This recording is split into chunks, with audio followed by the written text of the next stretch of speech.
I'm David, General Manager at Cardiff Distillery. We launched in spring of 2019. I joined later that year.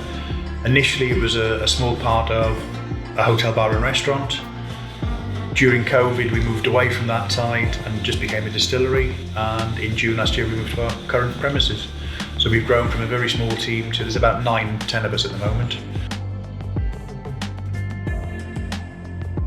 I was a hotelier for 35 years. That changed obviously during COVID. I had a passion for gin and an interest in gin, but not a working knowledge of it.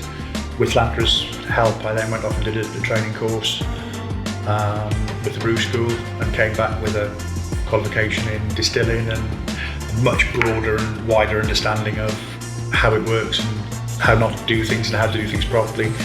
At the moment we're focused predominantly on distilling and bottling for people. When we move to a new site we'll also launch a canning line as well.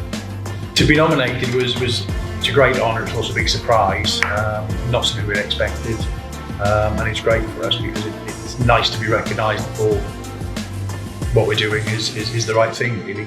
From our point of view, by developing the team we've got, it's just the natural thing to grow our team and develop the staff we have rather than keep recruiting new staff to fill roles. But for Lantra to recognise that as being a positive thing as well is great. It means we're doing something right.